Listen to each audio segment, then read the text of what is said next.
Alô, amigos e amigas da TV comunitária, o Canal 6 da Cidade Maravilhosa. Estamos aqui mais uma vez nesse programa de entrevistas do Núcleo de Política e Jornalismo para contar uma história que nunca foi totalmente revelada, e para isso nós temos a grata satisfação de entrevistar um colega meu, André Mota Lima, jornalista experiente, participou de todas as grandes emissoras de televisão no Brasil, foi também da Federação Nacional dos Jornalistas, e aí, nessa condição, ele participou de um congresso de jornalistas latino-americanos, da FELAP, em Havana, Cuba, num momento em que as relações entre Brasil e Cuba estavam rompidas.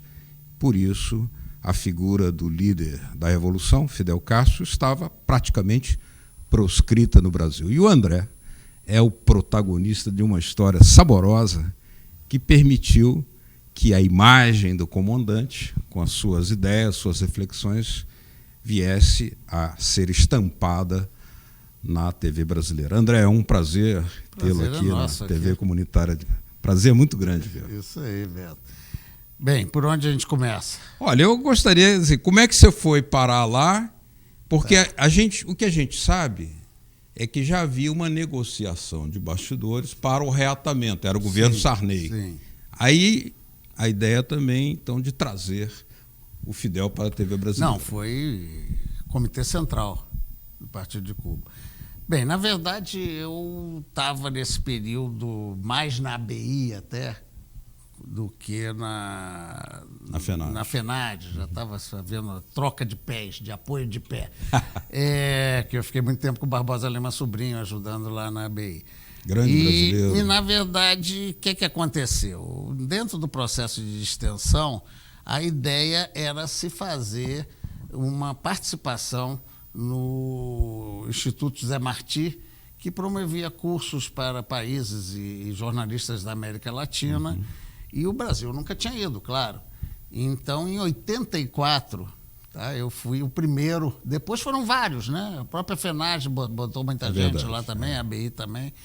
Então, eu fui para desbravar, tanto que eu não tinha visto, né? O visto vinha numa folhinha à parte que você botava dentro do passaporte. Para não te queimar, né? Para não queimar. Então, eu fiquei lá 3 meses em Cuba. Tinha um brasileiro na prensa latina, tinha vários contatos. Ou seja, 3 meses você acaba vivendo no país quase como morador. Eu tive essa oportunidade de conhecer Cuba dessa maneira, vivendo em Cuba, né? Eles até o passaporte tiraram de mim. Eu tinha uma carteirinha do Instituto José Martí e era como cubano. Só que com a diferença que eu tinha dólar, né? Claro. Da bolsa me permitia, em algum hotel, comer uma coisinha diferente e tal. Sim. Bem, mas o fato é que eu fiquei 3 meses lá, fiz muitos contatos. Depois até recebi algumas pessoas de Cuba no Brasil, até na minha casa. E aí surgiu essa coisa da FELAP e eu fui pela ABI para essa reunião da Conferência Latino-Americana de Jornalistas em 85. 85. O curso em 84 que eu fiz. E aí, quando cheguei lá, fui procurado pelo pessoal do Partido Comunista. Eu já conhecia aqui alguns da embaixada, até porque eu tive que ter essa relação para chegar lá, né, para poder ir lá. E aí me procurou. Foram 2 representantes do Comitê Central dizendo: vem cá, nós vamos querer distribuir o comandante vai dar uma entrevista para os jornalistas da FELAP. Será que você acha que dá para passar no Canal do Brasil? Falei, tem que se tentar. Você você ajuda a gente nisso? Claro, vamos ajudar. O fato é que então eu topei fazer, depois é que eu tinha que ver como é que eu ia dar conta dessa coisa existir mesmo, mas eu topei antes. E em cima disso, comecei depois, quer dizer, eu até antecipei a minha volta. O pessoal ia para o México, ia para... Acabou o congresso. No caso, essa palestra, né, ou essa entrevista com o Fidel, que foi 9 de julho de 1985, ela foi gravada e então eu me piquei, mudaram E já tinha sido uma confusão, eu já era extremamente conhecido no aeroporto, em tudo quanto é lugar, era a figura, porque a minha mala tinha sumido no México, eu fiquei sem roupa, sem dinheiro, E o Fidel soube que ele desceu lá do púlpito, onde a gente vai ver no vídeo depois, Sim. E eu estava na primeira fila, ele veio direto para mim, Brasil, Brasil, e tal, puxou papo e tal, simpático ao extremo. Super simpático. Aí eu disse, é uma figura, quando eu disse, não, estou aqui sem roupa, ele falou, epa, cuidado, olha as mulheres aí, o homem está sem roupa aqui, vai ficar sem roupa, não pode, o brasileiro em Cuba aqui por causa cubana. E aí fez um escândalo e tal, já fiquei conhecido de tudo quanto é, jeito lá. E aí eu disse, poxa, comandante, ele estava numa campanha contra o pagamento das dívidas. Da dívida, exatamente. Né? Ele estava tentando juntar o terceiro mundo, aquele lado terceiro mundista de que o Fidel quis liderar, e tentou com isso verificar-se até essa possibilidade, porque havia já um movimento de reatar relações com Cuba, já que era o governo da Nova República e tal. Sarney. E eu tinha levado um livro para ele. Aí eu falei, ele trouxe um livro, comandante, e tal. Lembra que nós já tivemos ano passado? Você estava naquela visita no passado, papapá, e tal. Porque eu tinha feito o curso lá. Qual que era o livro? Era um livro da dívida externa, acho que, se não me engano, do Ricardo Gontijo. Da dívida externa. Sobre a dívida externa no caso brasileiro. No caso brasileiro. Claro que eu quero estudar isso. Cadê o livro? O livro está na mala, perdido. A mala está perdida. Eu sabia, Aeroflot entrou, todo mundo entrou, nada da mala. O fato é que a mala não apareceu. Tá? E isso ocasionou uma coisa engraçadíssima, que foi quando eu falei, comandante, como é que nós vamos resolver isso? Eu falo agora estou me esquecendo o nome, daqui a pouco eu lembro o nome do cara do Comitê Central que eu conhecia, né? Que era responsável por relações exteriores com a América Latina. E tinha ficado na minha casa quando veio ao Brasil. Aí eu falo, então resolva com ele e tal. Quando eu desci do avião, né? Com a minha bagagenzinha mínima, que eu tinha comprado só uma roupinha e a calça do corpo que eu tinha viajado, e estranho, o avião parou, entraram 3 caras de terno no avião, ninguém podia saltar do avião, falei, com licença e tal, senhor André quem é? Tal. Falei, eu, aí lá fui. Aí esses são representantes do governo de Cuba, vieram aqui pegar o senhor. Eu fui o primeiro a desci da escada com Isso os foi caras, na volta sua. Na volta em Lima. Em Lima, Peru. Né? Ele falou, o comandante... Vou escrever esse nome até o fim da entrevista, vamos ver se eu lembro dele. Cáceres, eu acho. Vou lembrar. Disse para a gente vir apanhar o livro e tal. Eu falei, bem, primeiro temos que apanhar a mala. Ele falou, não, a mala já está na nossa mão, a gente já localizou. A mala está com a gente lá no cantinho. É mesmo? Eu falei, então vamos lá e tal. Aí peguei o livro, entreguei o livro e aguardei o voo para voltar para o Brasil, né? Que bom. Então essa história do livro, né, Puxa vida, do Fidel... peripécia. É a peripécia. Agora o vídeo em si também é outra peripécia. Porque o que é que eu faço com o vídeo, né? Na Nova República houve um momento que a articulação de todas as forças, né, democráticas resolveram indicar alguns jornalistas para a área. Carlos Marque, na IBN. Eu trabalhei na IBN com o Marque. Isso, EBC não, IBN, tem razão. E alguns outros eu fui indicado para a TV Educativa. Aí já se deu um fato complicado, né? Para mim complicado. Estava de diretor lá de programação o Fernando Barbosa Lima, filho do Barbosa Lima sobrinho, de quem eu conhecia muito, porque eu fiz o primeiro documentário da empresa que ele criou, a Intervídeo, o primeiro documentário que era para o próprio governo militar, o início da favela da Maré. Né? E eu fiz um documentário, um programa inteiro que passou na TV Bandeirantes para ele. Então, eu estava começando a empresa dele, me dava com ele e tal. E ele vetou a minha entrada na TV. Poxa. Pô, mas qual foi? Aí era Roberto Parreira. Eu fui a ele, né? Porque tinha as indicações todas, o pessoal de Brasília querendo saber que coisa é essa, o que está vendo, né? Indicamos o cara aí para o jornalismo daí e tal, como é que é? Aí ele disse, não, o Fernando não quer que você entre porque Afinal de contas, se ele quiser demitir você, ele não vai poder, ele não quer indicação política. Criou um mal-estar horroroso, porque eu era o homem de confiança do pai dele. Ué. Eu falei, pô, se eu sair brigando, Isso deveria denunciando, até eu vou criar te um recomendar, constrangimento, vou criar um constrangimento com o velho Barbosa Lima, que é um cara que estava à frente de todos os movimentos aí, né, pela democracia, pela... Claro. Bem, o que é que eu vou fazer? Aí eu fui ao Fernando. Fernando, que porra é essa? Como é que vai coisa? Aí o Fernando disse, olha, não, tudo bem, eu tenho aí umas iniciativas de um outro diretor, tá, que quer fazer um programa popular de comunidades e não sei o quê. Você tem a empresa que eu sei porque você recebeu pela empresa quando fez aquele vídeo para mim. Você, como empresa, pode fazer um programa na TV, mas você ser diretor aqui, eu não quero. Poxa. Bem, o que eu vou fazer, né? Mas... É surpreendente, né, essa posição. Aconteceu. Coisa, já morreu o Fernando, só por isso estou contando, já morreu o Barbosa. Também. Então, eu não queria criar nenhum constrangimento do Barbosa, porque ele não merecia. Né? E eu também fiquei muito surpreso, porque eu tinha feito o primeiro vídeo do Fernando, sempre me dei muito bem com ele, ele, paf, não quero indicação. E esse programa veio a existir, né, em 85 mesmo, chamado Espaço Comunitário, que tinha sido uma ideia do diretor jurídico, que era o Ciro Curtis, que foi um deputado estadual ligado ao PCB, e que foi cassado e tudo. E ele, nessa recomposição da Nova República, ficou com a jurídica né, da televisão.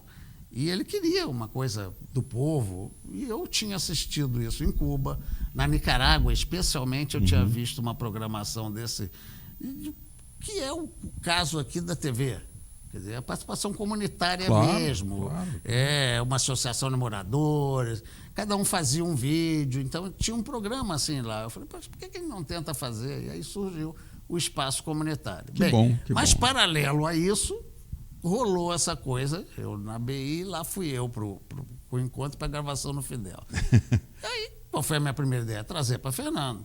Você lá em Havana disse, não, eu vou dar um jeito. Eu vou dar um jeito. Como eu não todo jornalista. Pô, o cara, você tendo um material desse na mão, eu vou me virar para passar isso. O cara tinha visto a cara dele, a não ser né, o Che Guevara quando passou com o Jânio aqui. Verdade, mas ninguém conhecia Fidel no Brasil direito. Né? E a imprensa falava que ele comia criancinha, né? Que era uma coisa. Bem, o fato é que eu fui procurar Fernando achou genial, porque a TV ia dar um furo nacional, ia botar um programa inteiro de 1 hora do Fidel, então vamos em frente. Mas eu não tenho dinheiro para fazer. Eu falei, e agora? Tudo bem, como é que eu vou fazer isso? A minha produtora ainda não tinha espaço físico, digamos assim. Sei. Hoje tem uma casa, um estúdio, tudo montado. Hoje sim. Mas aí eu me lembrei que estava sendo inaugurado, estava sendo montado o estúdio da Faixa, Faculdade Ali Alonso, onde eu era professor. Né? Da aula de jornalismo. Da aula de jornalismo, de televisão. Aí eu fui ao dono e falei, olha, é uma boa chance, a gente faz uma coprodução entre a minha empresa e a faculdade, a gente grava as coisas aqui, porque a minha ideia é fazer algumas entrevistas, já eu conto o roteiro do filme, na hora que o filme for mais perto. Que nós vamos exibir depois. Exatamente, o documentário. E então, seria bom para a universidade, para lançar a universidade, topo. Então, tinha câmera, tinha edição, tinha local, né? E aí acertei com o Fernando um dinheirinho só pelo trabalho que eu ia ter e tal. Vamos partir para fazer. E aí, escolher entre horas, né? Porque o Fidel sempre eram horas de papo, de entrevista. E eu escolhi, vi aquelas coisas todas no antigo Matic e falei, vamos partir. E botei dentro da TVE, fui para a edição na Faixa, e a Faixa só não tinha direito, era caracteres que foram feitos pela própria televisão legislativa, da educativa, e saímos então, poxa, mas o que a gente vai fazer? A gente tem que, de alguma maneira, botar uma visão, né, brasileira nisso. Ele falava muito de Brasil. Sei. Falava muito de Brasil. Tanto que uma das coisas que a gente usou como chamada, que o vídeo abre, que vocês vão ver aí o vídeo, o Brasil tem a chave do trono desse problemita dela deuda externa. Da dívida externa. Ele fala. Né? Que se o Brasil for para um lado, todo mundo vai para trás, vai juntos, América Latina, papapá. Ele achava o Brasil muito importante. Claro. E queria, tanto que mais tarde acontece isso dentro do vídeo, quando o Zé Carlos Monteiro, que estava nessa reunião, faz uma pergunta sobre reatamento de relações, sobre a importância do Brasil. É um bloco inteiro do vídeo que vai ser visto. Ele, o que ele achava do Brasil. Bem, aí faz-se o vídeo, edita o vídeo, eu chamei. Ele era contra, ele queria boicotar as Olimpíadas que iam acontecer, porque havia tido Olimpíadas em 86, né? E houve um boicote antes, né? Houve o boicote, não, 84, 80 e 84. A de 80 foi em Moscou. Os Estados Unidos resolveram boicotar porque havia a invasão do Afeganistão, não podia, não sei o quê. Aí, quando veio a outra, em Los Angeles, aí foram os soviéticos que resolveram boicotar. Fidel foi solidário, não sei o quê, não tem segurança. E aí a outra ia ser em Seul, na Coreia. Só que aí os Estados Unidos queriam as duas Coreias. Ixi. Aí ele falou, não, se for nas duas, não existe outra Coreia, é um fantoche, é uma ocupação americana. E ele começou a liderar esse movimento de boicote às Olimpíadas. Então, isso foi até a primeira parte do vídeo. O Fidel queria as duas participando. Exatamente, as duas Coreias participando como pré-condição dele. E tinha um caso, que era já público, mas não muito conhecido também, que por conta do boicote que ele fez a Los Angeles, né, das Olimpíadas de 84, os Estados Unidos deu um jeito e tirou o Pan-Americano que iria ter naquele ano, tirou de Cuba e levou para Indianápolis. Pois é. Para Cuba isso era muito importante, não só porque ela ia aparecer para o mundo, como iam ter os tais benefícios que a gente viu no caso da Olimpíada Brasileira. Claro. Transporte que melhora, instalações. Então, para Cuba era importantíssimo. Claro. Né? E isso, os americanos queriam mais massacrar Cuba, jamais iam aceitar algum tipo de benefício para Cuba, ou mesmo Cuba ser mostrada pelas transmissões de televisão. E os Jogos Pan-Americanos em Cuba só foram acontecer na década seguinte, 92, se não me engano, por aí. Quer dizer, ali era deles. Tinha sido escolhido pelo Já era direito de Cuba. Era direito de Cuba. Eles tiraram esse direito. Estados Unidos. Ele lançou essa campanha na questão da Coreia. Bem, essencialmente, no vídeo vai se ver, ele fala muito da questão da dívida externa. E na questão da dívida externa, a importância que o Brasil teria dentro desse quadro. Para liderar um movimento. Para liderar o movimento. Pelo não pagamento da dívida. Isso. E também havia a presença do Zé Carlos Monteiro, que era presidente do Sindicato do Rio, e houve logo uma confusão que vai ser vista no vídeo, porque o Ernesto Vera, que era presidente da federação lá de lá. Era presidente da FELAP. FELAP também. Faleceu ano passado. Além de Cuba, né? E aí ele quis dar a palavra para os correspondentes estrangeiros, protestou o Monteiro, peraí, mas a reunião é com a gente do Congresso. Aí imediatamente o Fidel disse, não, eu entendo que tem que ser com eles. Aí o Vera, é o que faremos, comandante? Num instantinho, enquadrou o Vera. Né? Isso aparece no vídeo. Uma figura. Essa, eu dei o exemplo da roupa, né? Tem aqui um brasileiro que tem essa roupa, né? Segura as cubanas. Um brincalhão sempre, né? E extremamente comunicativo. Né? Como é que você vê agora, contando toda e tendo feito essa experiência lá, passando tantas horas com o Fidel, logo agora após a morte dele, que foi em novembro, né, passado, as relações se estabeleceram, o Brasil e Cuba chegam até a produzir vacinas conjuntamente e enviar para a África, estão aqui os mais médicos, 11 mil médicos cubanos, ou seja... E ele já oferecia naquela época. Já oferecia naquela época? Gravado no vídeo. Está no vídeo? Os médicos, já. Está no vídeo. Olha só. Queria botar os médicos. Caramba. Mas diga, você ia fazer a pergunta. Não, a pergunta é essa, como é que você avalia? Lá atrás o Fidel já estava vislumbrando a importância dessas relações. Brasil e Cuba. Com certeza. Aí, no caso, por causa da dívida externa, mas também pela integração latino-americana, que sempre foi joia rara do pensamento Fidel. Sem dúvida, sem dúvida. Ele queria, de alguma forma, aparecer no Brasil para distensionar, mas no próprio vídeo ele mostra ali que eu não quero forçar a barra. O Brasil vive um momento crítico, saindo da ditadura, com uma abertura política. Não nos cabe, porque o Zé Carlos Monteiro perguntou para ele, não nos cabe apertar, nem pressionar o Brasil, nem deixar que os nossos aliados ou os nossos países do terceiro mundo venham fazer qualquer tipo de pressão. Na época, se eu não me engano, Cuba era presidente do movimento dos não alinhados. Exatamente, exatamente. Ele disse, não cabe, não fica bem e tal. E muito tático sempre ele, né? Com muito tato, muito cuidadoso e tal. Ele era uma figura única, né?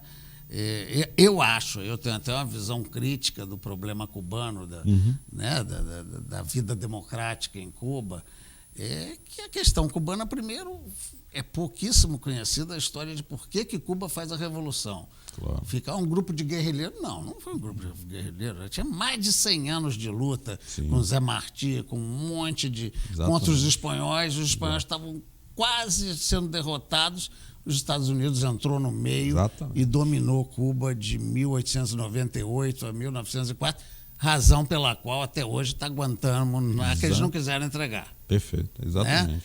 Então, era pouco conhecida essa história. Era uma guerra de 100 anos. Né? Era uma coisa... E o Fidel, então, se tornou, com essa simpatia e tirada dele, ele era um típico cubano, como eu chego a dizer no vídeo. E ele era o retrato do cubano típico. E era idolatrado. Era idolatrado. Eu confesso que nesse congresso me incomodou uma coisa, já que já começava aquela crítica a algumas coisas do socialismo. Eu tinha cá minhas críticas, apesar de fazer parte do PCB, do Partido Comunista Brasileiro. O cara está dando uma palestra lá durante o congresso com a citação dele atrás, assinado Fidel Castro, é muito culto à personalidade. E parece que esse já estava o Gorbachev inclusive, não? Não, já tinha passado. A questão do Gorbachev é anterior à saída.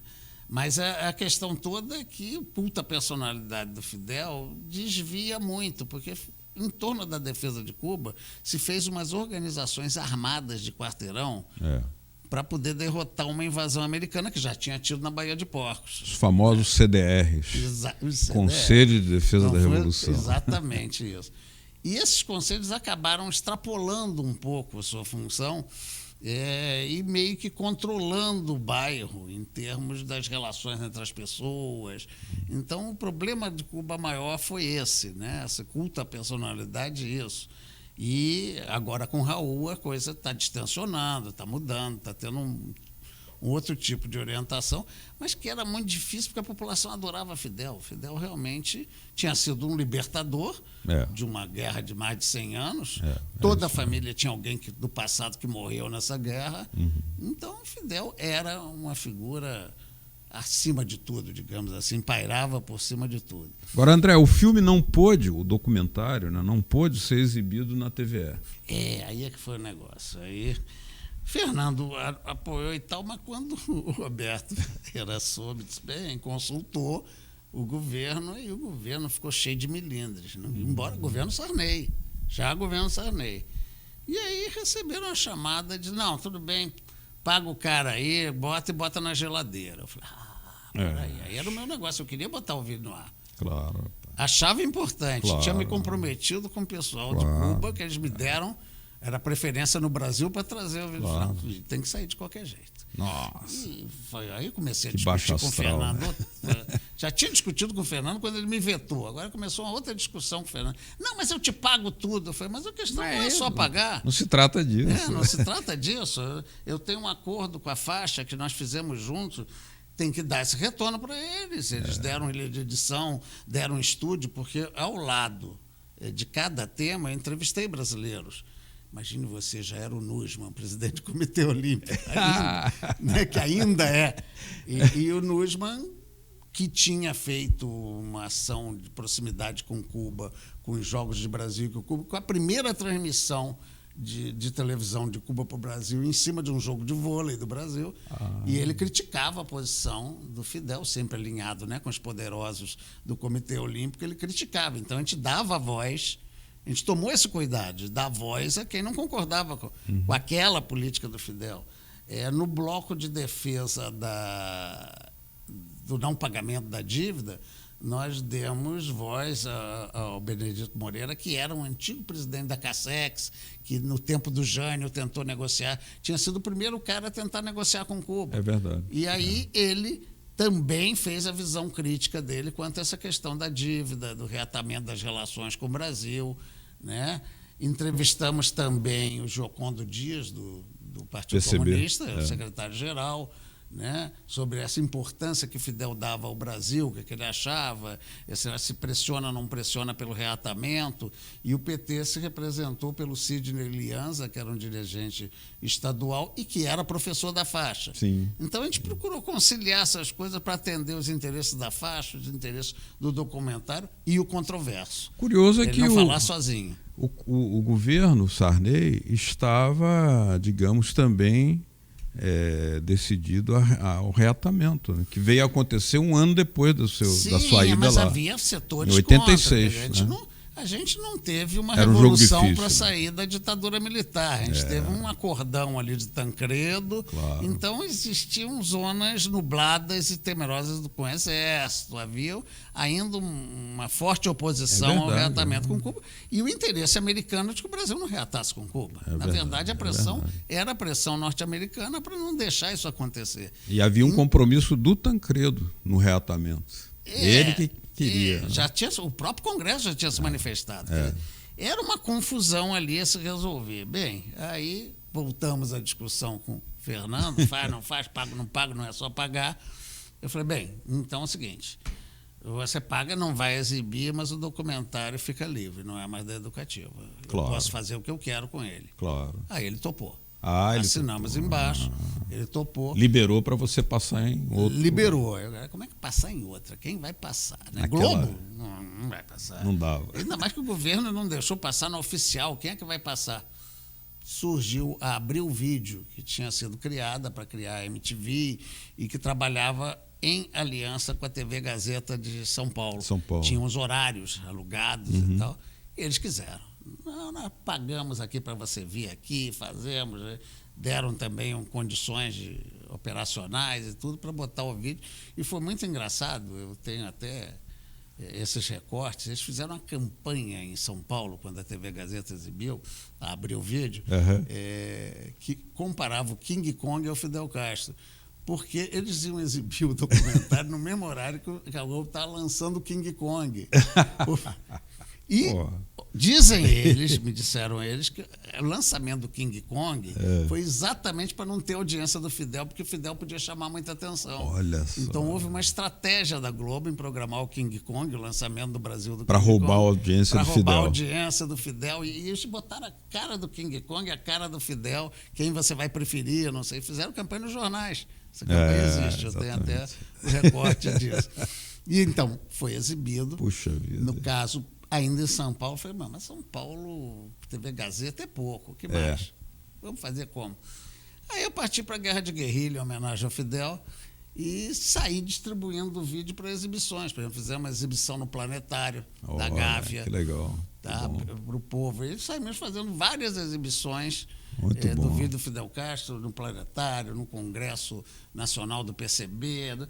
E, então aí saiu o Rio, vários estados começaram a exibir e Fidel teve presente.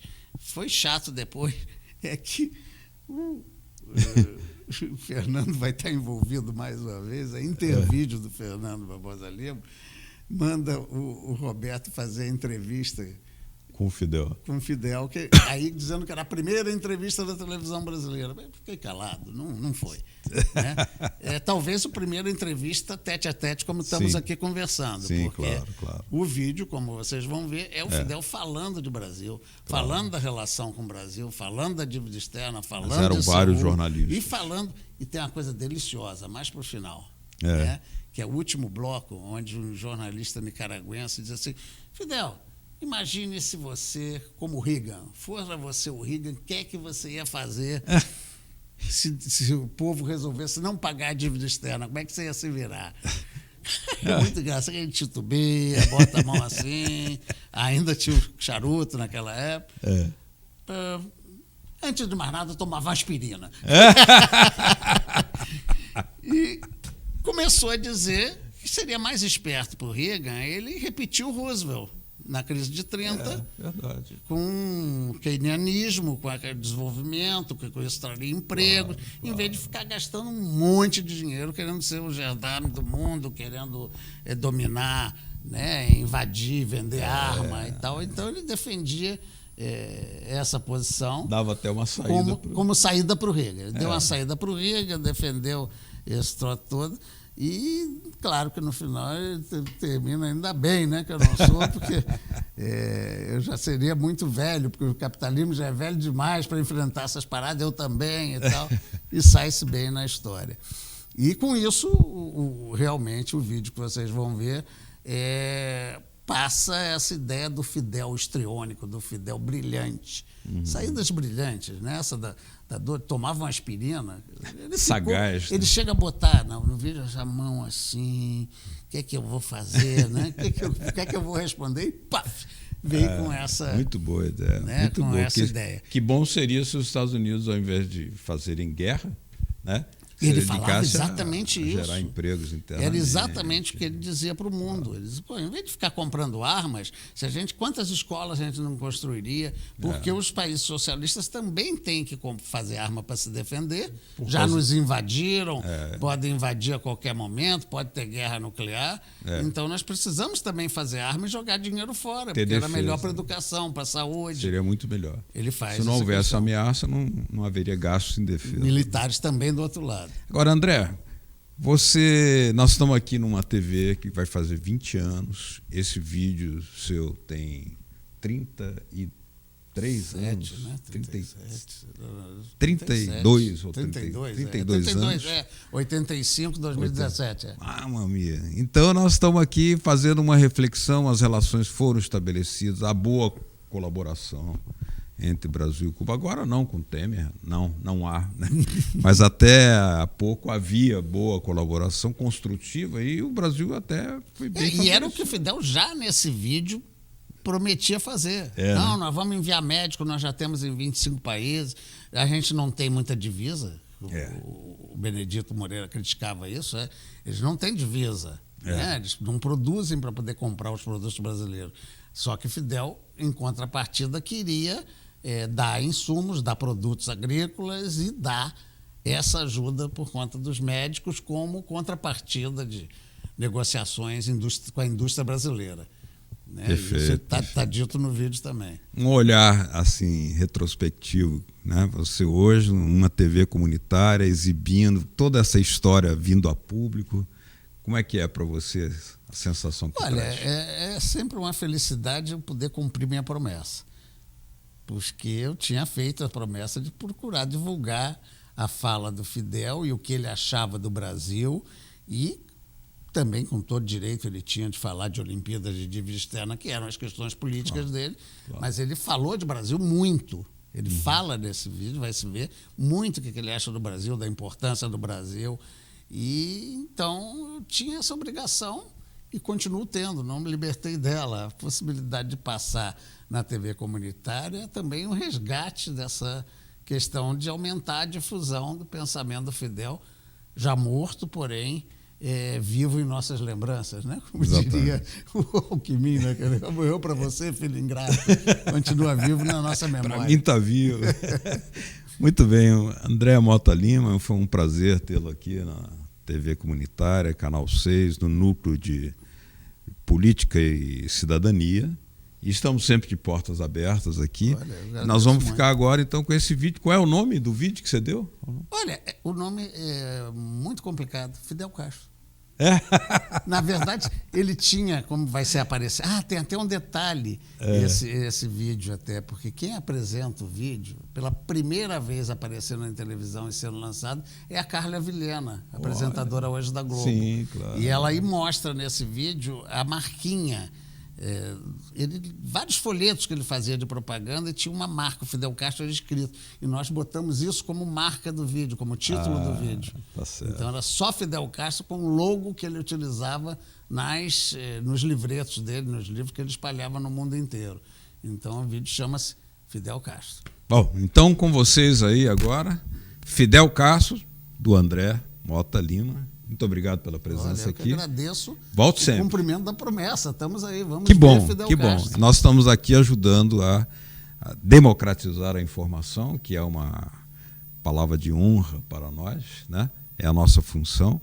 E também, dessa forma, nós homenageamos e queremos que as relações entre Brasil e Cuba retornem ao seu melhor nível de cooperação, de solidariedade, porque há muito a contribuir para a integração latino-americana. Muito obrigado a você. Obrigado a vocês. E obrigado a vocês de casa. Fiquem aí com o vídeo Fidel Castro. Até já.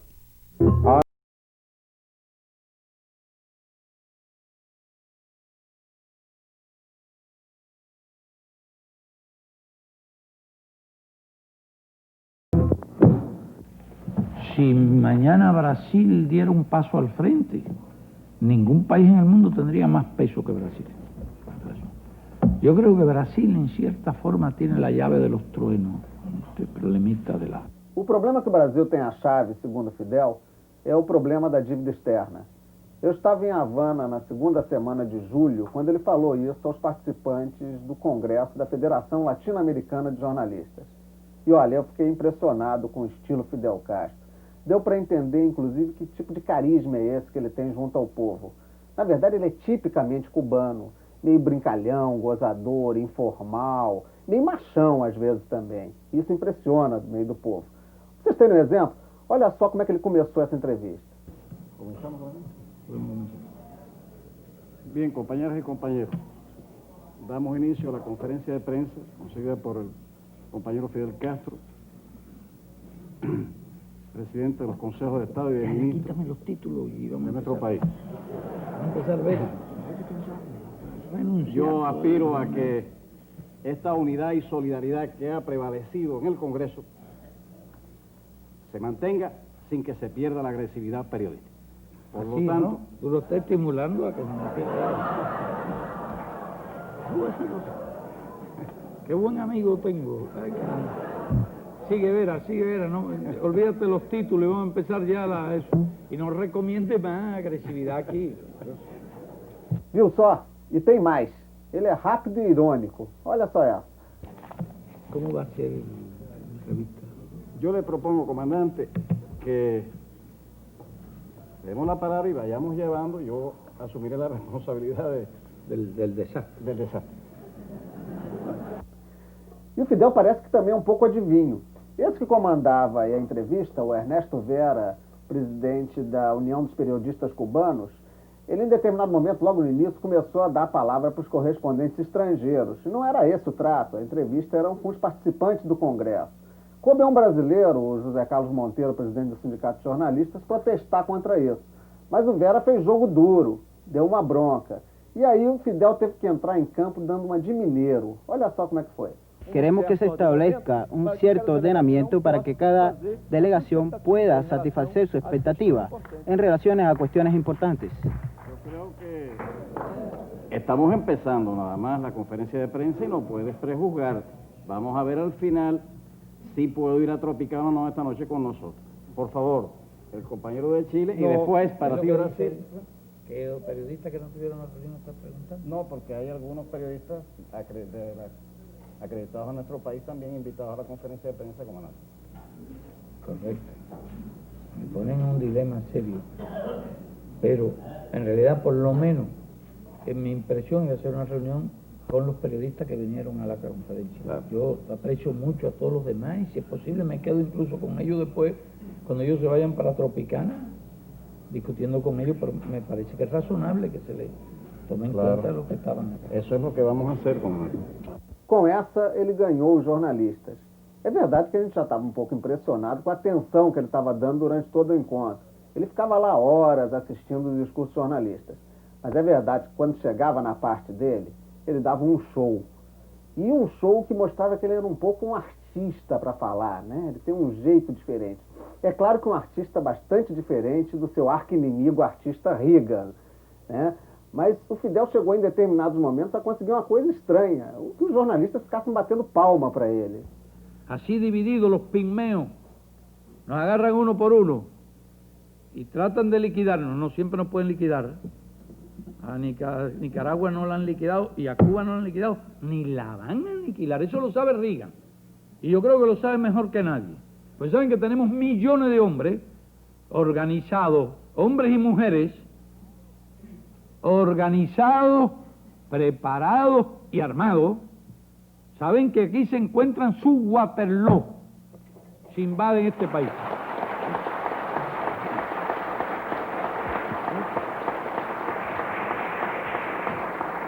Creen que somos una mezcla de españoles orgullosos, negros atrasados, ignios, ignorantes, a lo cual podríamos añadir, y portugueses orgullosos también. Bueno, creen que somos, y esa mezcla, yo se lo he dicho a algunos yanquis, oiga, esa mezcla es peligrosa, no la subestimen, no la subestimen.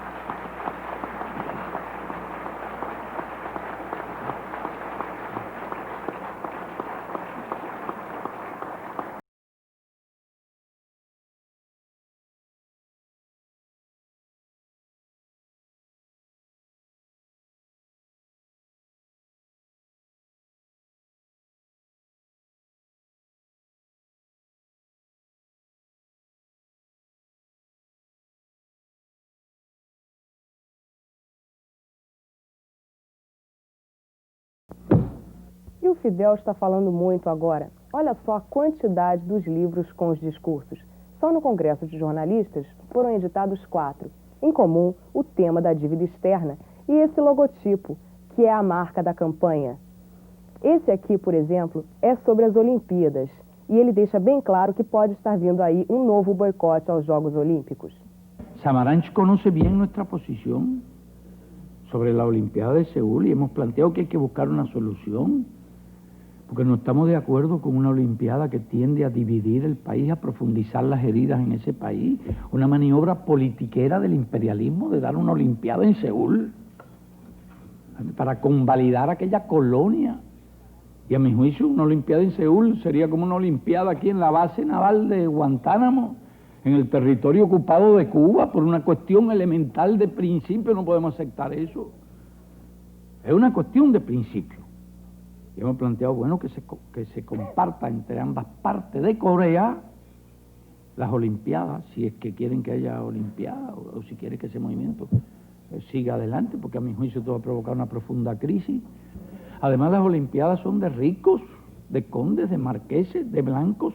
Los que dirigen ese movimiento olímpico, no tiene nada de democrático. Hay una mafia dirigiendo ese movimiento. ¿Y hasta cuándo vamos a estar tolerando? Da vergüenza ver cómo las capitales europeas de las antiguas colonias se disputan quién va a ser sede de la Olimpiada. La única Olimpiada que se ha dado en el tercer mundo es la de México. No se ha dado ninguna otra en todos los años que tiene esa organización. En Los Ángeles se reunieron $200 millones de ganancia. Están comercializando el movimiento deportivo, quieren introducir el profesionalismo. Y esos $200 millones no han ido a parar. Decían que le iban a pagar el pasaje a los que fueron del tercer mundo.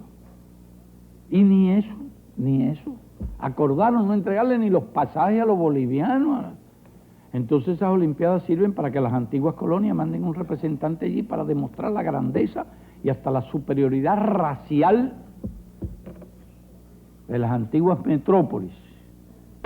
Correcto, que sean los negros norteamericanos los que ganen la mayor parte de las medallas para el régimen racista de Estados Unidos.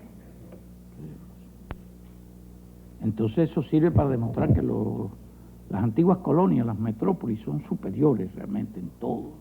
Nosotros ganamos alguna medalla boxeando. En béisbol, en algunas cosas ganamos, porque siempre aparece alguno, pero para practicar el deporte hace falta en primer lugar alimentación, técnicos. Nosotros hemos graduado 18.000 profesores de educación física y deporte. Y lo practicamos con mucho esfuerzo. pero el deporte necesita instalaciones, en primer lugar necesita jóvenes que crezcan bien alimentados. Cuando usted le dicen que un país del tercer mundo, y voy a citar un caso como el de México, el ministro de Salud Pública declaró allí no hace mucho tiempo que de los 2 millones de niños que nacen cada año, 100.000 mueren antes de los 5 años. Y 1 millón crece con defectos físicos y mentales. Es decir, los países del tercer mundo no tienen recursos para el deporte. Si existiera de verdad un movimiento olímpico, los recursos que se reunieran sería para ayudar a los países menos desarrollados. ¿Dónde se van a invertir los 200 millones de dólares de ganancia de Los Ángeles? En California, el estado más rico, del país más rico.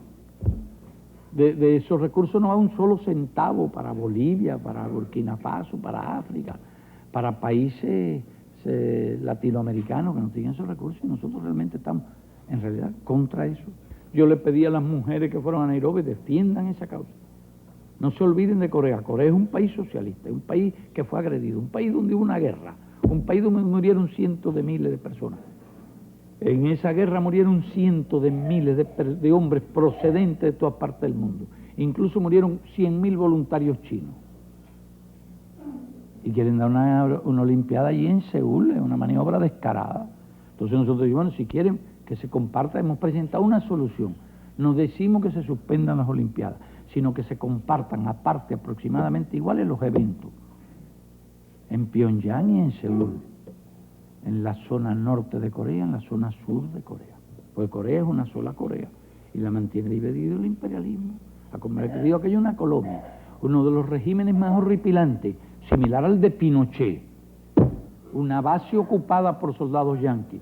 Y yo digo que si realmente no se fue a Los Ángeles, y muchos países socialistas no fueron a Los Ángeles por cuestiones de seguridad, yo no me explico cómo se puede haber ausentado un país socialista de Los Ángeles y asistir a Seúl. Eso yo no lo entendería jamás. Nosotros nunca nos fijamos en esas cuestiones de solidaridad, de seguridad.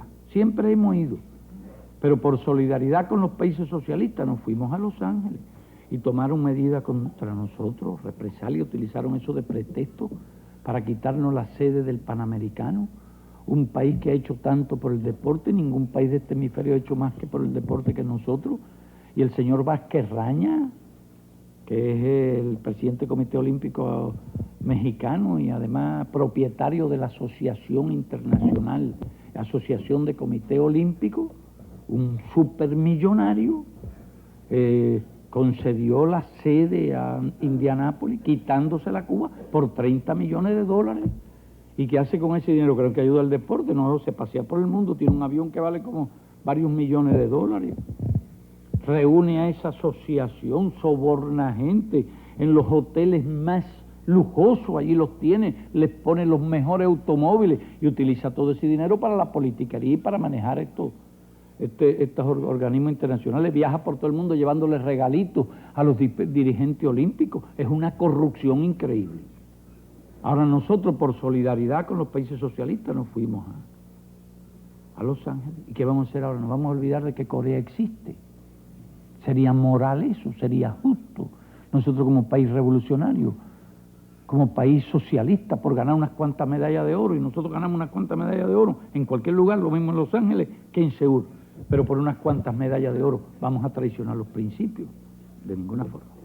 A proposta de Fidel Castro para realizar os Jogos Olímpicos de 1988 nas duas Coreias, entendemos que não deve encontrar apoio. A própria Carta Olímpica não ampara esse pedido. Os Jogos Olímpicos, eles são realizados numa única cidade. Mesmo em outros países, em que 2 ou 3 cidades poderiam querer sediar essa disputa, não encontraram até hoje nenhuma participação de apoio a este pedido. Portanto, eu entendo que a proposta foi demagógica e apenas querendo agradar a Coreia do Norte. No momento em que a iniciativa privada passa a participar do esporte, passa a apoiar o esporte, através da publicidade, da propaganda, do patrocínio de equipes, clubes, eventos, competições, placas, televisão, houve uma igualdade de tratamento. E esta igualdade é prevista na Carta Olímpica, em que todos os países devem ter as mesmas condições de treinamento para que a disputa seja igual. Portanto, não há surpresa nenhuma para esta suposta denúncia de profissionalização, quando no momento presente todos são ou não são profissionais, dependendo das colocações hipócritas ou não. Mas, na verdade, hoje nós temos visto países ocidentais, países não socialistas, conquistarem seus espaços. E um dos exemplos que podemos dar é o próprio esporte brasileiro, que vem conquistando medalhas, colocações em espaços até então não permitidos pela própria condição técnica superior dos países socialistas. O Nussmann foi quem conseguiu colocar as empresas no esporte dito amador. Foi também quem inaugurou os contatos esportivos entre Brasil e Cuba e foi o responsável pela primeira transmissão de TV de Cuba para o Brasil. Depois do intervalo, você vai ver Fidel falar sobre o Brasil, defendendo uma nova ordem econômica internacional. Segundo ele, essa ordem deve vir acompanhada da paralisação do pagamento da dívida externa pelos países do terceiro mundo.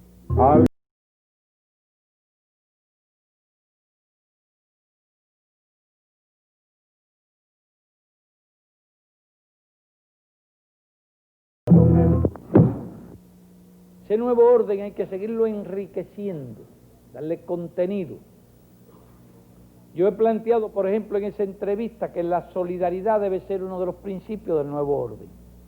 Porque hay países en condiciones tan difíciles y con tan pocos recursos que aunque se establezca ese nuevo orden, cese el proteccionismo, cese el dumping, que nos paguen por nuestras mercancías lo que nuestras mercancías valen, que haya realmente una política mundial por el desarrollo.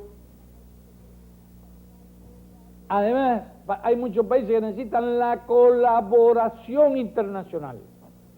De lo contrario, no se desarrolla. Y podría citarte muchos países de los que están en esa situación. Hay países que están en mejor situación.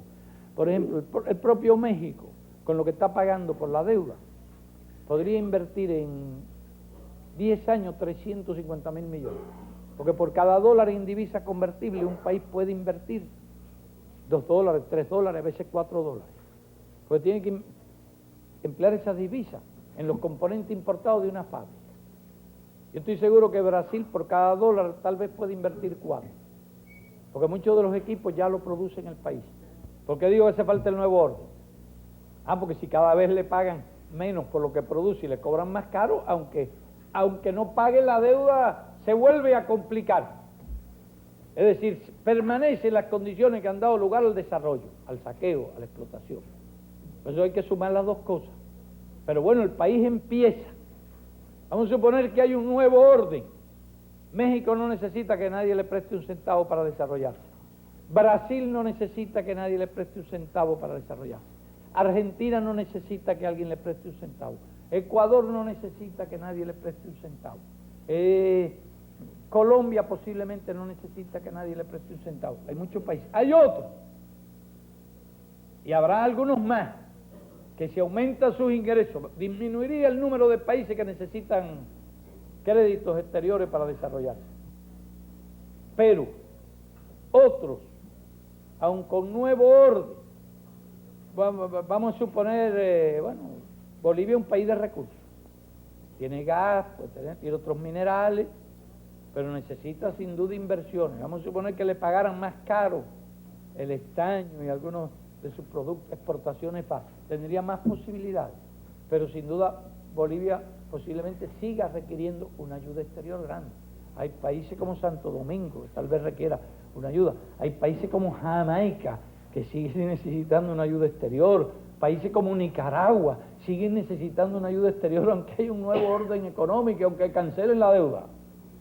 Hay muchos países que necesitan Uruguay posiblemente necesite también, aunque para Uruguay es un país de recursos, pero posiblemente siga necesitando ayuda exterior. Por eso nosotros planteamos que uno de los principios del nuevo orden debe ser la solidaridad internacional y plantearla. Hay que seguir elaborando, complementando con ideas concretas los principios del nuevo orden. Pero conquistar el nuevo orden es primero que nada una cuestión política, no es teórica. Para conquistar el nuevo orden hace falta una estrecha unidad de todos los países latinoamericanos y de todo el tercer mundo. Porque es lo que da la fuerza política para discutir en Naciones Unidas, discutir en todas partes. Además, ese mundo industrializado necesita una sacudida.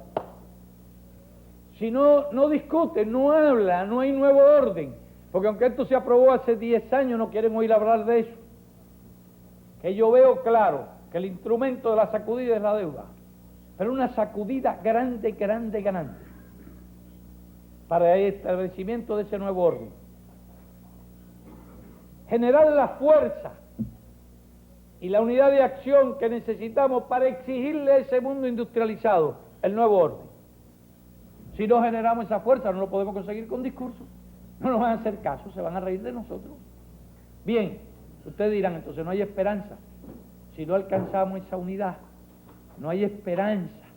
Si no hacemos lo que tenemos que hacer, de que nuestros problemas se resuelvan. Yo digo, sí, hay esperanza. Si no se cancela la deuda y no hay nuevo orden, habrá revoluciones. Y entonces el nuevo orden vendrá por la vía revolucionaria. Ya. Están perdidas las esperanzas.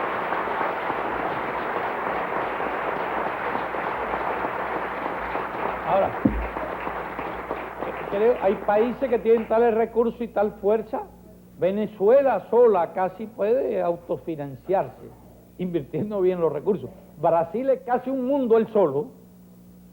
Es decir, Brasil tiene 135 millones de habitantes, 8,5 millones de kilómetros cuadrados. Brasil tiene recursos, ya Brasil es un mundo integrado. Pero aún a Brasil le hace falta la integración latinoamericana. Y aún a Brasil, por grande que sea, le hace falta la unión de los países del tercer mundo. Entonces yo sé cómo piensan africanos en muchos países. Y yo te aseguro que en esta batalla podemos tener una cantidad de aliados enorme. Planteo también que necesitamos la alianza de los países, de los propios trabajadores y de las masas y de la opinión pública del mundo capitalista industrializado, porque el mundo capitalista industrializado, ¿qué le están ofreciendo a la opinión pública? La muerte, la guerra nuclear, y en esos países que no tienen la miseria de nuestros países, la obsesión es la paz, la obsesión es el desempleo, y nosotros estamos proponiendo fórmulas en que se pueden conciliar los intereses de la opinión pública, de los trabajadores, del pueblo de Estados Unidos, de Inglaterra, de Japón, de Europa, con nuestros intereses. No estoy hablando de pueblo. Lo que no conciliamos son los intereses de nuestro pueblo con el sistema prevaleciente allí. Bien, nos da también mucha más moral que le estamos diciendo, mire, va a pasar esto, y si a todo el mundo le decimos, este es el camino, no quieren cambios traumáticos, no quieren violencia, vamos a resolverlo por esta vía. Pero como de todas maneras la crisis es muy seria, si no se avanza por este camino, al mismo tiempo se estará creando la conciencia que hace falta para avanzar por el otro. Luego habrá soluciones de todas formas, no tenemos por qué desanimarnos. Ahora que estamos haciendo este gran esfuerzo pacífico, tenemos que complementarlo con una serie de ideas. Pero para mí lo esencial es que la deuda nos puede dar la unidad y la fuerza para discutir de tú a tú con ellos. Y si no, no nos quedará más remedio que revolucionar este mundo, que es lo que vamos a hacer. Pero nosotros confiamos en los pueblos. Si ustedes transmiten ese mensaje a las masas, ¿qué es lo que va a pasar? En manos de ustedes, los periodistas. Ustedes son los apóstoles precisamente de la solución de estos problemas. Yo creo que la clave es llevar este mensaje al pueblo. Y entonces las posibilidades se incrementan. El problema no es técnico, es político. No es diplomático, es político. Es una cuestión de fuerza. Si no se accede en esta demanda, hay que llegar al enfrentamiento entre el tercer mundo y el mundo capitalista industrializado. Y estoy seguro que en ese enfrentamiento tendremos el apoyo de los países socialistas, pero algo más. ¿Qué hará Suecia? Estoy seguro que Suecia apoya. ¿Qué hará Grecia? Estoy seguro que Grecia apoya. ¿Qué hará España? Yo no creo que se sume a los yanquis contra América Latina y contra el tercer mundo. ¿Qué hará Francia? No estoy seguro de que Francia se sume a Estados Unidos contra la América Latina y el tercer mundo. Tenemos muchos aliados potenciales por una razón u otra, porque en ese mundo capitalista industrializado hay grandes contradicciones entre ellos. Entonces el problema no es técnico, é de força. E agora um intervalo. E na volta, Fidel responde a pergunta de um brasileiro. Fala sobre o restabelecimento das relações diplomáticas, sobre as vantagens comerciais dessas relações e analisa por que acha o Brasil tão importante na questão da dívida externa.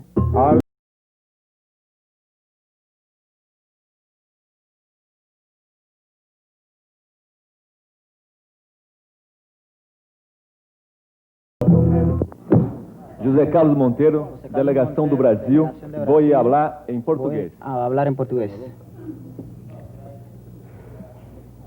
Comandante, Los brasileños están siguiendo de cerca, con especial interés, las negociaciones entre La Habana y Brasilia para el restablecimiento de relaciones diplomáticas. ¿Para cuándo usted espera la decisión del gobierno brasileño? ¿Y qué ventajas Cuba tendrá con ese restablecimiento de relaciones? Una vez reabiertas las relaciones, ¿de qué modo Cuba espera contar con la colaboración de Brasil para la cuestión del debate de la deuda? Y si Brasil tiene una posición pro o contra al cancelamiento de la deuda, eso tendría una consecuencia profunda, seria, sobre los demás deudores, según su opinión.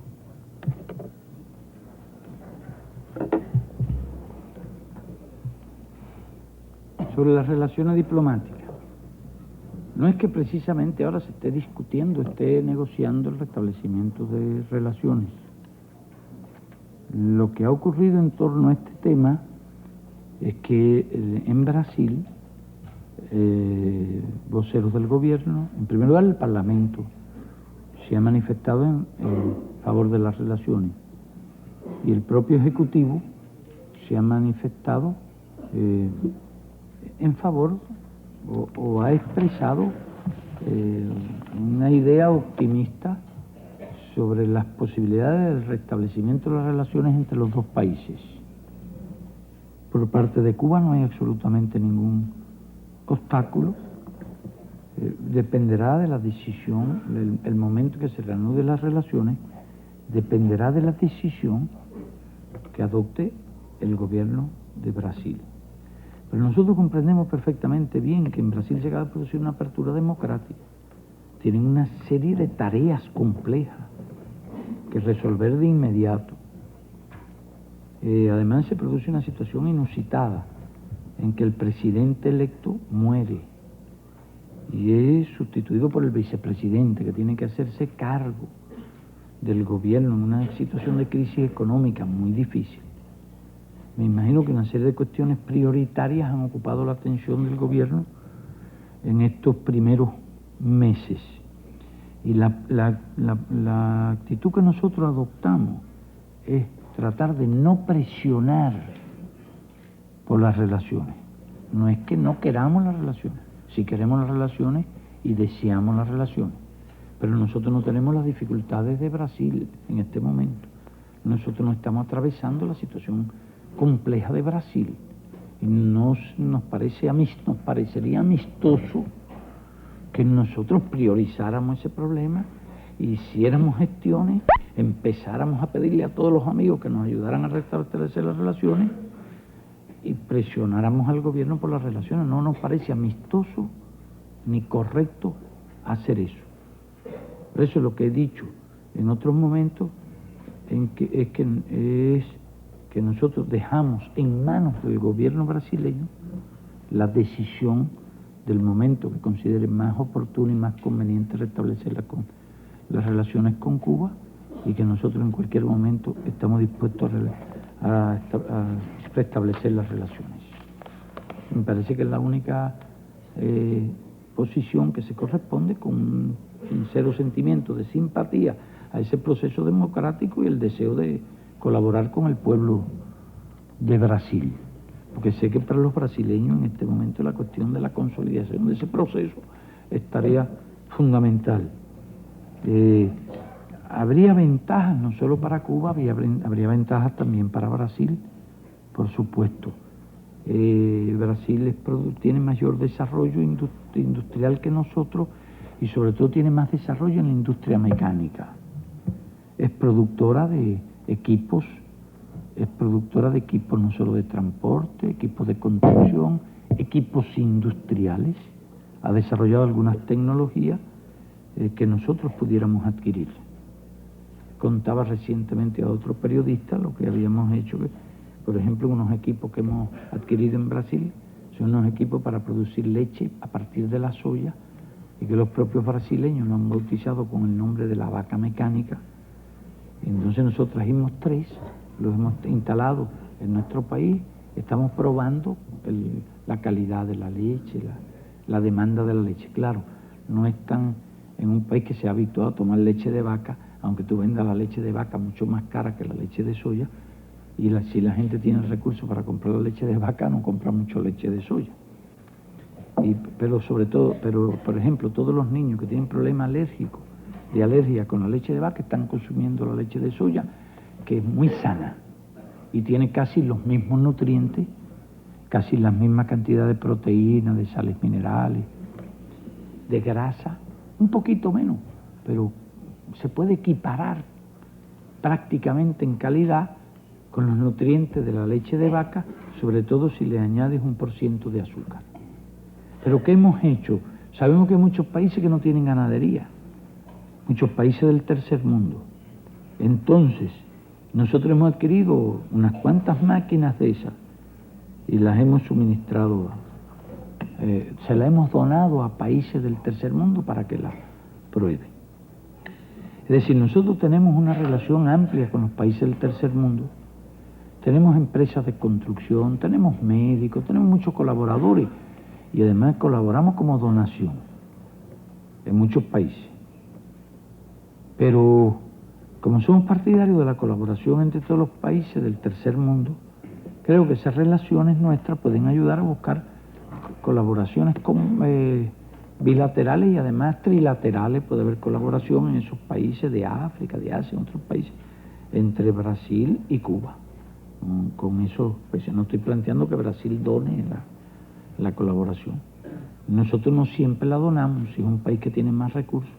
Por ejemplo, nosotros tenemos médicos en más de 25 países y solo pagan en 2 o 3 países que tienen recursos, los otros como donación. Sí tenemos empresas constructoras trabajando en distintos países. Tenemos colaboradores en la esfera del desarrollo económico, del desarrollo social. Es decir, hay un campo en que puede producirse una colaboración compartida entre Brasil y Cuba. Es decir, que las perspectivas de esas relaciones están basadas no solo en el comercio y en el intercambio bilateral, sino de la colaboración entre ambos países en el área del tercer mundo. Aparte de eso, Brasil es productor de una serie de granos, de alimentos, es exportador y nosotros somos importadores de esos muchos productos. Brasil tiene tecnologías en la industria de producción de alcohol, en la industria azucarera, nosotros también tenemos tecnología. Hay algunas áreas científicas en que nosotros estamos muy adelantados y de luego no tengo la menor duda de que la colaboración entre Brasil y Cuba es muy importante en la esfera económica, pero me parece que hoy por hoy la más importante colaboración que puede existir entre Brasil y Cuba es la lucha común por el nuevo orden económico internacional que es tan vital para todos nuestros países. Lucha común contra el intercambio desigual, el proteccionismo, el dumping. O problema das relações, eventuais relações comerciais com Cuba, eu já fui aventado em várias oportunidades. O problema fundamental, o mesmo ocorre com algumas outras economias socialistas, é que Cuba hoje é um país, vamos chamar assim, em economias ilíquido. É um país que tem uma grande escassez de divisas. Normalmente ele tem um déficit estrutural de balanço de pagamento, uma dívida externa bastante pesada. numa eventual relação com o Brasil, o óbice, a grande dificuldade que irá ocorrer é que a tendência normal será que Cuba demande fortemente produtos brasileiros. Alimentos, máquinas, equipamentos, serviços de engenharia, etc. Enfim, o Brasil tem um universo importante de bens para fornecer, eu teria um universo para fornecer aquele país. Mas a reciprocidade que é muito difícil. Primeiro, eles dificilmente teriam condições de pagamento em moeda conversível. A tendência normal, pela própria estrutura da economia cubana e pelo sistema econômico do país socialista, a tendência normal seria que Cuba viesse propor ao Brasil um acordo bilateral com pagamento em moeda convênio, o que pressupõe uma reciprocidade em termos de mercadorias. E ocorre que Cuba não tem mercadoria para um comércio direto com o Brasil. Benedito Moreira foi diretor da Cacex durante 15 anos. A Cacex é o órgão que controla as importações e exportações brasileiras. Ele saiu já no fim do governo Figueiredo. Mas o que quase ninguém sabe é que Benedito Moreira foi o primeiro brasileiro a negociar comercialmente com Cuba. Isso foi em 1961, quando ele era assessor econômico no Itamaraty. Ele foi lá conversar com Che Guevara, que era ministro da Indústria. E isso foi no tempo de Jânio Quadros, quando o Brasil ainda mantinha relações com Cuba. E quando a dívida externa ainda não era um problema. Um problema que coloca o Brasil, segundo Fidel, numa situação muito especial. Si mañana Brasil diera un paso al frente, ningún país en el mundo tendría más peso que Brasil. Yo creo que Brasil en cierta forma tiene la llave de los truenos, este problemita de la... Él solo no, hay otros países que tienen esta llave de los truenos, la tienen unos cuantos. Pero país de enorme peso, sin duda que es Brasil. No estoy exhortando a Brasil a que lo haga. No quiero que me digan después que yo estoy exhortando a un país que haga una cosa. Yo creo que yo defiendo una tesis, la divulgo y me parece que cada país debe decidir. Brasil es un país bastante autosuficiente, en el buen sentido de la palabra. Es decir, es un país que se abastece de alimentos, un país que tiene una industria bastante desarrollada, un país que tiene un creciente suministro de petróleo propio, un país que tiene muchas relaciones con el tercer mundo, un país grande. Sin duda que Brasil es una potencia en este problema, en esta lucha. Es uno de los países más fuertes y que, a mi juicio, está llamado a jugar un papel fundamental en la solución de este problema. Por tanto, digo, el papel de Brasil es decisivo. No pienso que sea el único país. Hay otros países en América Latina que tienen peso suficiente para abrir la puerta de los truenos, incluso para desatar la dinámica de la solución del problema. Porque también, como decía ayer, hay algunos países pequeños, cuya deuda es pequeña, que toman una decisión y no tienen una repercusión fundamental. Y dije, ya hay algunos países que hace rato que no pagan. Bolivia hace rato que no paga y ya ha declarado que ni capital ni interés. Ya eso viene declarando todos los días. No ha habido escándalo en torno a eso porque digo que los acreedores no quieren crear escándalo para que el virus ese no se...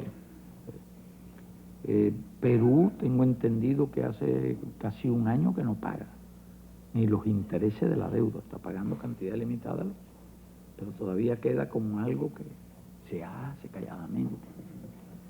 Todos estos problemas empiezan a adquirir una connotación especial cuando se plantea como un principio.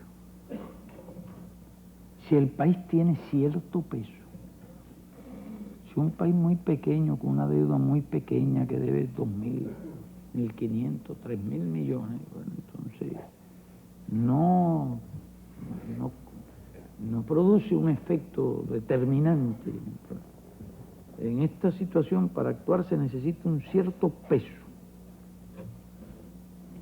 Y desde luego los más grandes deudores son los que más peso tienen. Hay que preguntarse entonces cuál es la situación de cada país, cuáles son sus mercados, qué medidas pueden tomar contra el país.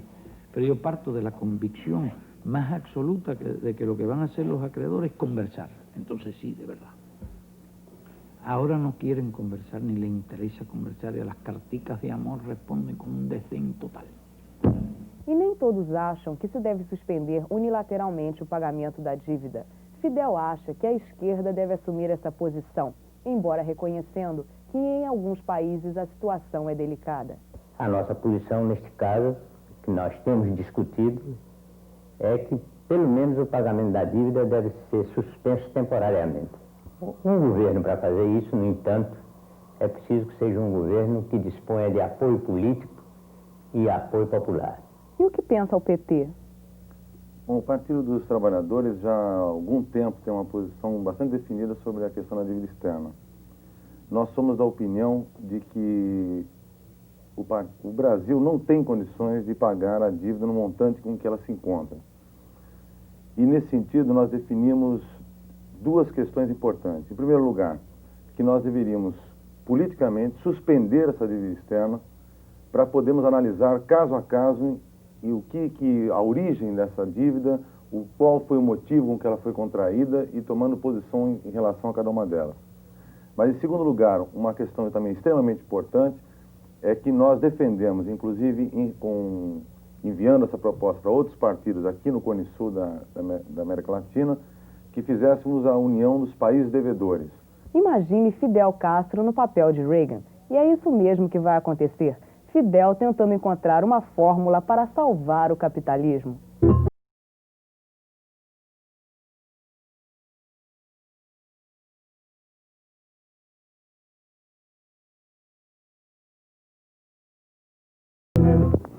Francisco Guzmán de El Salvador, escribo para el Nuevo Diario de Nicaragua. 9. Comandante Fidel Castro, quiero que imagine por un momento que usted es el cerebro del imperialismo y que a raíz de las tesis de Fidel Castro y de la realidad dramática latinoamericana derivadas de la deuda externa, los países de dicha región le comunican que todos han decidido no pagarle los adeudos, luchar unidos por un nuevo orden económico internacional e integrarse para no caer otra vez en sus garras imperialistas. Convencido de que no recobrará su dinero, ¿qué futuro inmediato y a largo plazo vería usted para su sistema imperialista? ¿Qué futuro le concedería a las relaciones del imperio con estos malos pagadores? ¿Y qué futuro vaticinaría para esos países cada vez menos dependientes? Bueno, lo primero que haría es tomarme una aspirina, ¿no?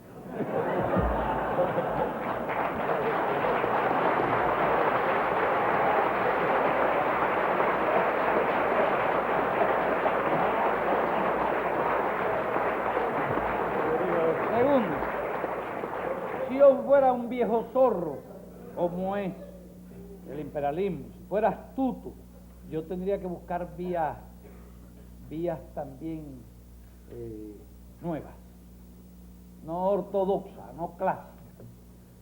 Y no es la primera vez que el imperialismo lo ha hecho, porque ya cuando la crisis, en los años 30 tuvo una gran crisis Estados Unidos, el imperialismo tuvo una crisis muy seria, y también coincidió con una crisis mundial, y fue el periodo de Roosevelt, un tipo bicho, razonó, pensó, explicó ciertas teorías que son precisamente, bueno,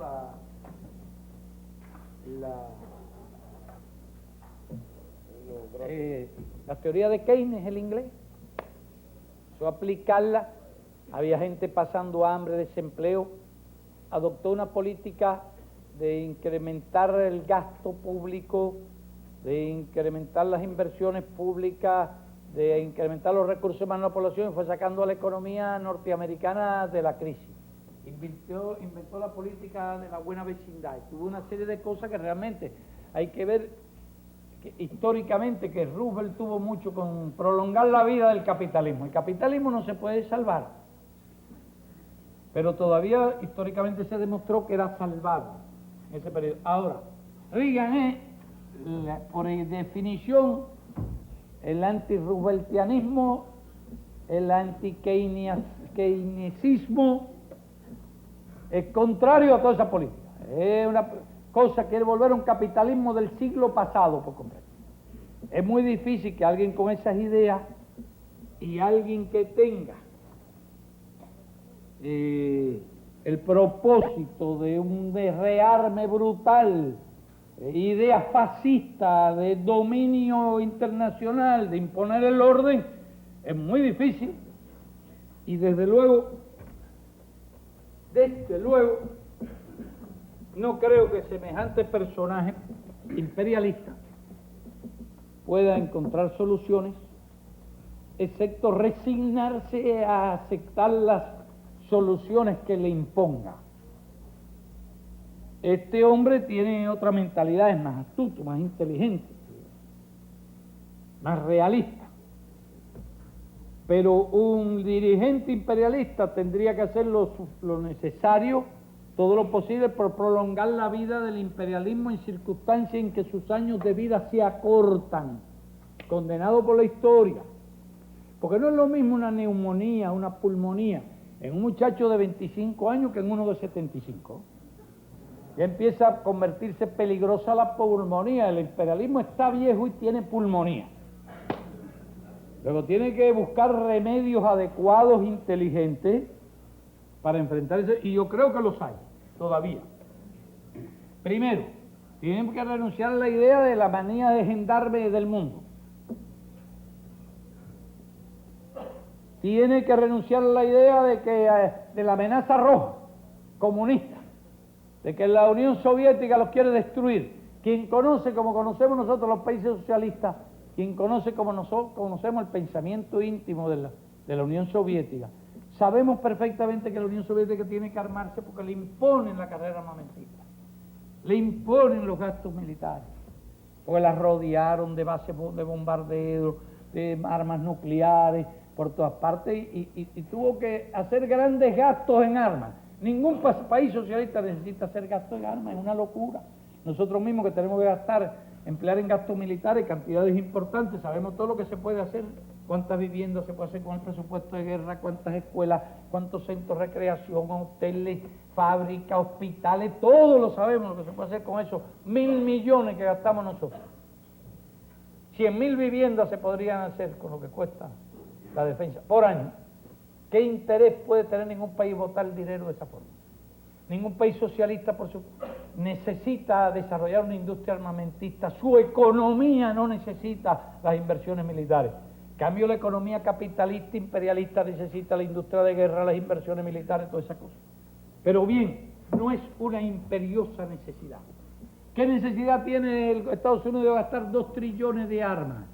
De trillones de dólares en armas? Eso lo explico en ese folleto, lo que lo vieron lo pueden haber visto y lo que no tienen oportunidad de verlo, lo analizo bien. Digo que con eso no se puede producir ni una aspirina. ¿Usted sabe lo que es gastar en 8 años 2 millones de dólares?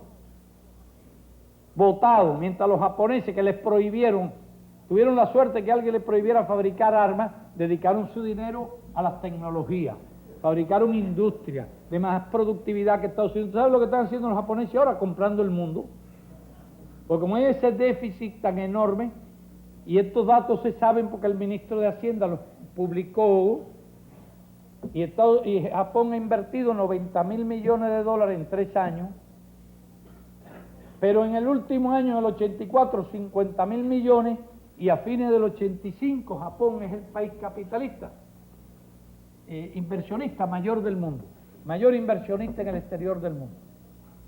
Incluso le compró alrededor de 23.000 millones de dólares en bonos en Estados Unidos, invirtió 1.800 en Estados Unidos, como 1.900 en América Latina, 1.800 en África, una cantidad similar, como 2.000 allí, como 3.000 en Estados Unidos, y ya Japón está comprando, entre otras cosas, Estados Unidos.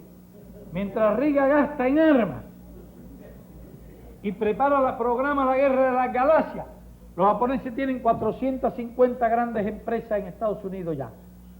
Trabajadores disciplinados, laboriosos, austeros, más disciplinados, más laboriosos y más trabajadores que los Estados Unidos, y que invierten, ya no tienen ni que invertir en tecnología para competir en con Estados Unidos. Han invertido bastante y ahora están comprando. Los japoneses están comprando el mundo, mientras Reagan organiza la guerra de las galaxias. ¿Se dan cuenta que es loco? ¿Se dan cuenta que es una cosa demencial? Va a gastar 2.000 millones de millones. ¿Qué necesidad? Roosevelt no haría eso. Sencillamente buscaría la paz, buscaría las conversaciones con el campo socialista, sinceras, honestas, ahorraría millones. Se puede ahorrar la mitad de lo que está gastando por año. Y nadie amenazaría la seguridad de Estados Unidos, jamás pudiera vivir en paz con el mundo, olvidarse de la mitomanía esta de ser gendarme. Se ahorraría 150.000 millones, podría dársele frente a todo este problema que estamos planteando, con una política de paz. Eso es lo que yo haría si yo fuera el cerebro del imperialismo. Y tratara de sobrevivir, porque me sentiría ya un poco viejo para tantas aventuras esas.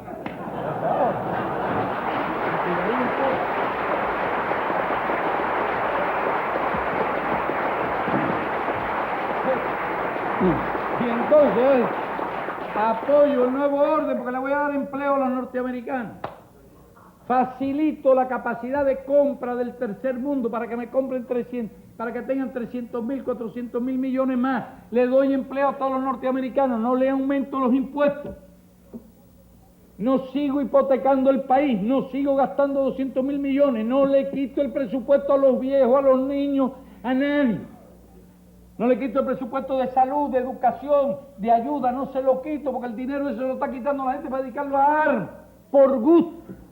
Además, aunque quiera dominar el mundo, no va a poder. No es posible hoy ni que ningún país domine el mundo. Primero se destruye el mundo antes que pueda ser dominado por nadie. Estamos viviendo en la era nuclear, todo eso es una enorme, colosal locura. Realmente que las ideas de Reagan son la idea de la época de Buffalo Bill y no de la era nuclear, señores. Es el problema. Entonces hay teóricamente soluciones. Hay recursos todavía. Puede prolongar la vida y no matarnos a nosotros. Y eso no impide los cambios en el mundo. Ni eso impide a la larga el fin del imperialismo. Pero el imperialismo debiera morir de muerte natural. No va a ser que se suiciden y nos matemos nosotros también, muramos todos en una guerra nuclear, en una hoguera nuclear. Los científicos saben perfectamente lo que es eso.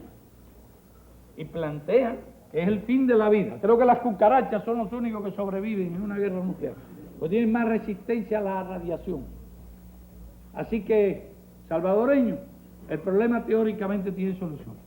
Pero yo me alegro mucho de no estar en el pellejo de los imperialistas, me siento mejor aquí.